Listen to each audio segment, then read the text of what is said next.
धाकड़ खबर, बेखौफसुमा बेबाक अंदाज।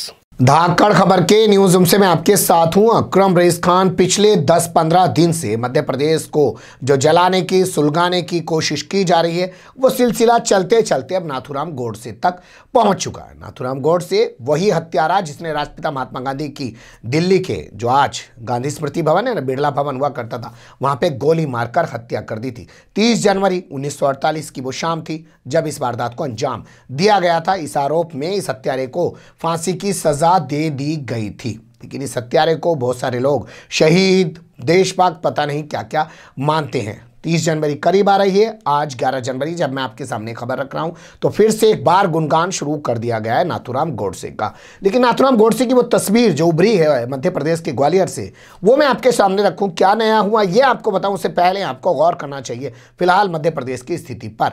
25 दिसंबर से लगातार मध्य प्रदेश को जलाने की सुलगाने की कोशिश की जा रही है। सबसे पहले कोशिश मंदसौर में हमें देखने को मिली और उसके बाद ये मामला बढ़ते बढ़ते पहुंच गया 29 दिसंबर को उज्जैन में और इंदौर में। इसके बाद ये मामला राजगढ़ पहुंच गया और खंडवा पहुंच गया और ये सिलसिला अब नाथूराम गोडसे तक आ चुका है। हालांकि मध्य प्रदेश से निकलकर बवाल की ये तस्वीरें उत्तर प्रदेश में दाखिल हो चुकी हैं, दिल्ली में दाखिल हो चुकी हैं।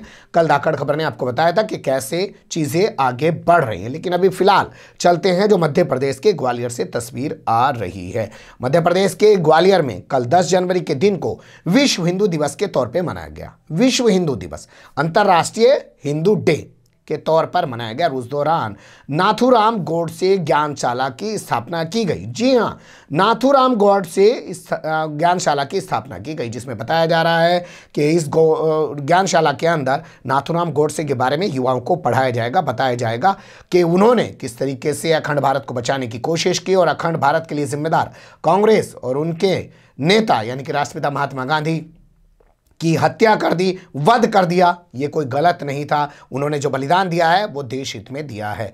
उनके साथ साथ और लोगों को भी पढ़ाने की कोशिश की जाएगी, जैसे महाराणा प्रताप हैं, जैसे सर हेडगेवार हैं और इसके अलावा पंडित मदन मोहन मालवीय हैं, रानी लक्ष्मीबाई हैं, लाला लाजपत राय हैं और इसके अलावा कई और शख्सियतों के बारे में भी वहाँ पढ़ाया जाएगा। तो इसके बाद जो तस्वीरें उभरी हैं और उस पर कार्रवाई नहीं हुई है, उसको लेकर मध्य प्रदेश सरकार की भूमिका पर सवाल खड़े हो रहे हैं कि वो आखिर इन लोगों के खिलाफ एक्शन क्यों नहीं ले रही है। क्या उसी के जो है संरक्षण में ये सब कुछ चल रहा है। कल रविवार की तस्वीरें, यहाँ सोमवार को मैं आपके सामने खबर रख रहा हूँ। छत्रपति शिवाजी की भी तस्वीर यहाँ पे लगाई गई है, पंडित मदन मोहन मालवीय की तस्वीर भी यहाँ पे लगाई गई है। इनका भी गुणगान किया जाएगा, लेकिन कुछ लोगों का कहना है कि इनके साथ नाथूराम गोडसे की तस्वीर लगाना या नाथूराम गोडसे के साथ इनकी तस्वीर लगाना ये इन महान स्वतंत्रता सेनानियों का भी अपमान है।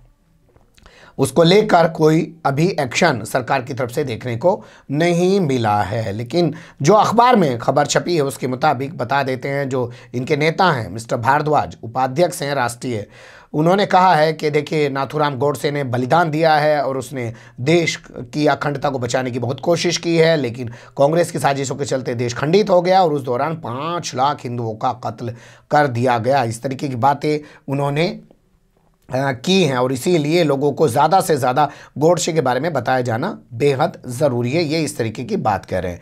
ये वही जगह है जो मैं आपके सामने खबर रख रहा हूँ। 19 नवंबर 2017 का वक्त था जब यहीं पर नाथूराम गोडसे का एक मंदिर बना दिया गया। बाकायदा भगवान की तरह उसकी एक प्रतिमा लगा दी गई। हालांकि बाद में उस प्रतिमा को उठा के प्रशासन के लोग ले गए जब मीडिया में खबर वायरल हुई थी, क्योंकि कई राज्यों में चुनाव थे। 2017 में नवंबर का मामला बता रहा हूँ, गुजरात में भी उसी वक्त चुनाव चल रहा था तो एक्शन ले लिया। लेकिन अभी फिलहाल जो घटनाक्रम हुआ है, ज्ञानशाला स्थापित की गई है और जो तमाम महान स्वतंत्रता सेनानियों के साथ नाथूराम गोडसे का फोटो लगाया गया है, उसको लेकर कोई कार्रवाई नहीं की गई है और ना ही हिंदू महासभा के जो राष्ट्रीय उपाध्यक्ष डॉक्टर जयवीर भारद्वाज हैं उनके खिलाफ कोई FIR दर्ज कर कोई एक्शन लेने की कोशिश की गई है। 15 नवंबर 2020 का भी मामला था, रिसेंटली हमने आपके सामने रखा, जो उत्तर प्रदेश के मेरठ से आया था। वहाँ पर नाथूराम गोडसे का बलिदान दिवस मनाया गया था और मांग की गई थी मेरठ का नाम बदलकर नाथूराम गोडसे नगर कर देना चाहिए।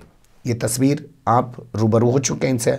इसके अलावा अगर हम बात करें, हर साल यहाँ पर जो ये ग्वालियर में हुआ, यहाँ पे नाथूराम गोडसे का जन्म दिवस मनाया जाता है। बड़ी धूमधाम से वो जन्म दिवस मनाया जाता है और उन्हें देशभक्त बताने में कोई पीछे नहीं है। जैसे भोपाल की सांसद प्रज्ञा सिंह ठाकुर ने नाथूराम गोडसे को देशभक्त बता दिया था, फिर उसके बाद उन्होंने दो बार माफ़ी मांगी थी, क्योंकि प्रधानमंत्री नरेंद्र मोदी ने कह दिया कि मैं उनको कभी माफ़ नहीं करूंगा। उसके बाद ये दो बार माफ़ी मांगती हुई दिखाई दी थी। लेकिन एक के बाद एक ऐसी हरकतें हो रही हैं, जैसे आपको याद होगा 30 जनवरी 2019 का वसीन, जब उत्तर प्रदेश में पूजा शकुन पांडे जो हिंदू महासभा की नेता हैं, उन्होंने बाकायदा एक नकली महात्मा गांधी को तैयार किया, उनके अंदर लाल रंग का पानी भरा गुब्बारे बांध के और फिर गोली मारते हुए पूरे सीन को दिखाया। उसमें वो गिरफ्तार हुई है। गिरफ्तार होने के बाद उन्होंने कहा मुझे कोई ऐतराज़ नहीं है गिरफ्तार होने से, ना ही कोई शर्मिंदगी है।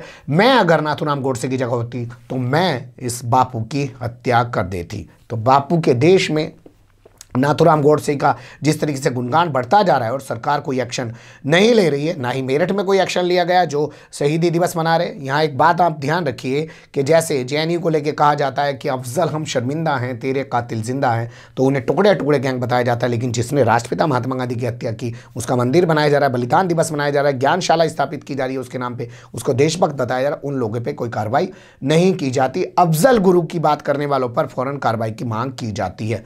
तो जब अफजल गुरु पर सपोर्ट करने वालों पर कार्रवाई की बात की जाती है, तो इसके जो सपोर्टर हैं नाथूराम गोडसे के, उनके खिलाफ भी एक्शन लिया जाना ज़रूरी है। लेकिन लगता है 2025 जैसे जैसे करीब आ रहा है, आरएसएस के 100 साल पूरे होते जा रहे हैं, तो ऐसी ताकतों को हवा दी जा रही है।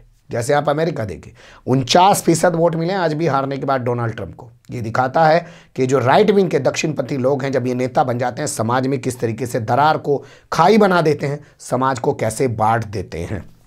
नस्ल के आधार पर, गोरे और कालों के आधार पे वहाँ उन्होंने आसानी से बांट दिया। यही काम यहाँ पे किया जा रहा है। इन्हें पता है धीरे धीरे करके लोगों के अंदर हिंदुत्व के नाम पर एक स्वाभिमान जगाया जाए और बाद में 2025 को जब 100 साल पूरे होंगे तब कुछ और रूप दिखाया जाए। क्या वो तस्वीर है यहाँ से भी उभरेंगी भारत से कि लोग आएंगे और संसद पे कब्जा कर लेंगे। और यहाँ की संस्थाओं में तो शायद उतना दम नहीं है जितना दम अमेरिका की संस्थाओं में था।